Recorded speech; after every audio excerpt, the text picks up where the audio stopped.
Len Van Adams? Yeah. You're served. Have a nice day.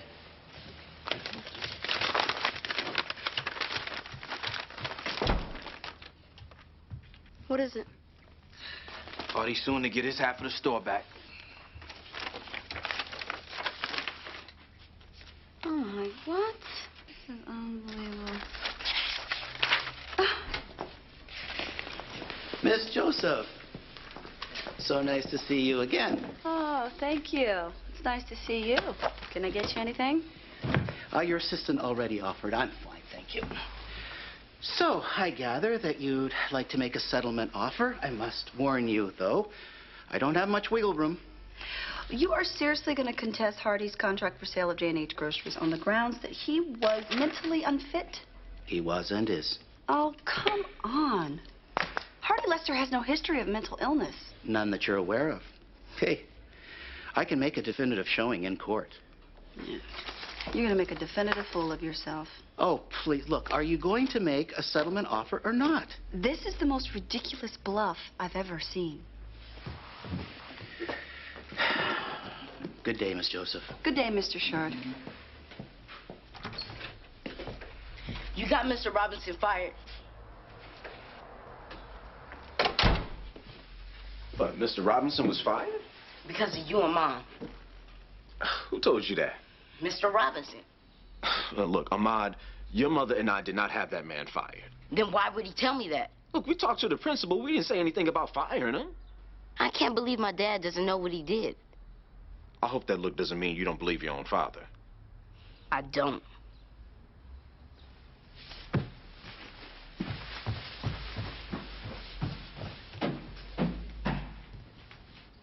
So Uncle Hardy claims he's too crazy to sell us the store? Well, look, if someone signs a contract when they're not in their right mind, the contract is voidable. You know, so Hardy claims he goes in and out of this psychological fugue where he's not really conscious and he doesn't remember what he did when he was in it. If I knock some sense into his head, I bet he remember that. Well, that'll help, Maxine. Hey. What if this is just a lawyer talking? Uncle Hardy might not even know he's saying these things. Like hell he doesn't, Bird. The man will say anything. Next it'll be Hardy join the circus, and clowns gotta run the store. Well, look, I don't believe Uncle Hardy knows his lawyer's defense is this silly. I'm gonna go talk to him. You can't. Why not? Because you might say something that would help his case, and then his lawyers will be able to call you as a witness. I'm not gonna hurt the case. Bird, will you listen to Terry, please? Look, I will get an expert witness to discredit him. We'll beat this in court. Uncle Hardy might not be completely healed after the heart attack. I want to see if I can go talk him out of this. Bird, no.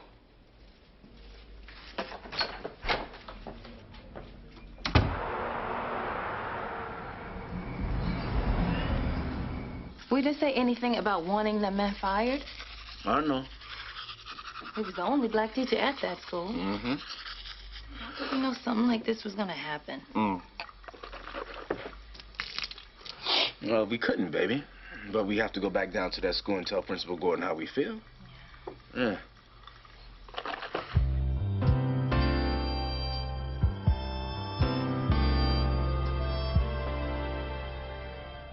Uncle Hardy, this is silly. When you signed those papers, you were in your right mind, and you know it. Papers? What papers?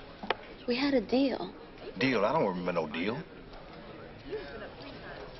What was your name again? You know good and well is Bird. Bird? What kind of name is that? The kind you gave me when I was 7 years old, remember? Girl, how can you walk around here on those skinny little legs? You look like a bird.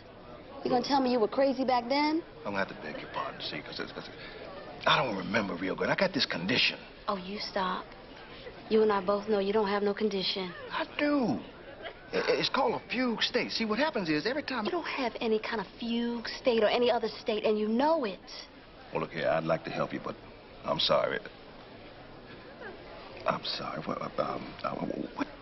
What you say your name is? You are sorry. If that's how you want to act, you know what? Fine. Goodbye, Uncle Hardy.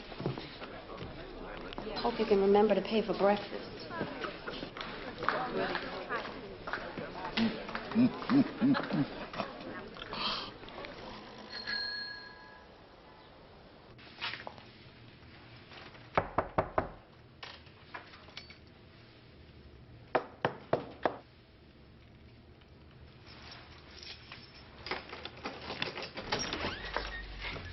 Hello?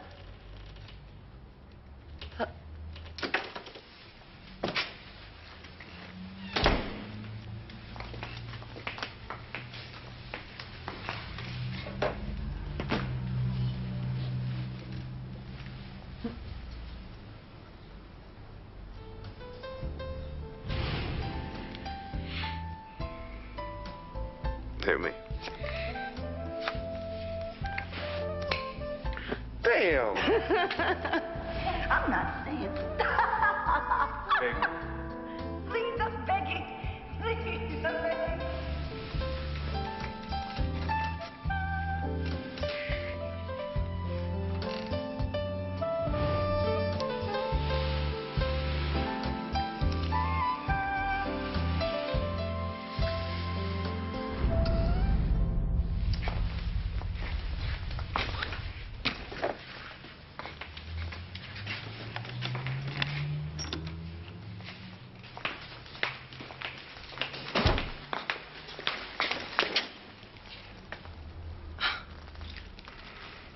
Hello?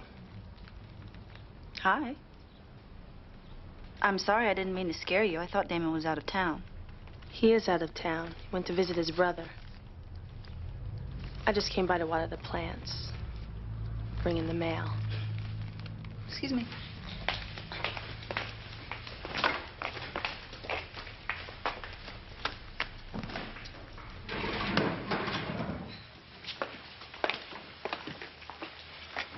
I feel like I have to say this. If you tell me that you guys are together, it's going to upset me. If you tell me you guys are just friends, it is going to upset me. Why would it upset you to hear that we're friends? Because we both know that that's just a game. You hang around, water his plants, pick up his mail, maybe even cook him a meal every now and then. And then the next thing you know, you and your good friend are fucking. A regular happy couple. I'm not playing any games, Teri. Then what else would you call fucking a man you know has a girlfriend? I'd call it two adults making a decision to do something they both wanted to do. I could think of a few other things to call it. And you. Why don't I come back when you're done? Why don't you?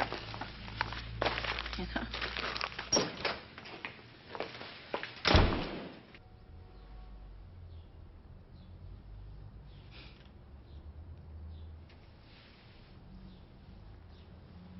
We've complained more than once about Mrs. O'Donnell restricting bathroom breaks, Mr. Wiley yelling. Neither one of them were let go. Why is it there's one complaint about a black teacher, and he's gone? I don't like what you're implying. All we want is to be clear on Lakeside Prep giving priority to academics with Ahmad, just as you would with any of your other students, whether they were athletically talented or not. I'm afraid it's not that simple. What you described was illegal racial discrimination. What we thought we were describing was a teacher's misguided philosophy. Maybe you were, but that philosophy was full of racial bias. Mr. Gordon, we can go around and around like this all day, or we can try and quickly come to an understanding. We just want you to reconsider your decision. If a subsequent incident occurs where Mr. Robinson is accused of illegal racial preference, this school would be liable. Because, thanks to you, I have foreknowledge. It is unfortunate. I appreciate your regrets. Could I talk to you for a minute? I wish you'd talk to me before you talk to the principal. Don't need to talk now. I'm fired. Look, now, I promise this is not what we wanted to happen. Promises won't pay my bills, Mr. Chadway. Look, this is not all on us. Now, you should have come and talked to me and my wife before you talked to our son. I am a teacher and a coach. You pay me to talk to your kids. Now, I don't pay you to tell my son that he needs to play basketball in order to have a future. I never said that. I told him that basketball would increase his options. As a young black man, he's going to need as many options as he can get. Well, you can't seriously believe that at his height, basketball is one of those options. It might be at the college level. Ivy League schools love student athletes. So if he develops his skills,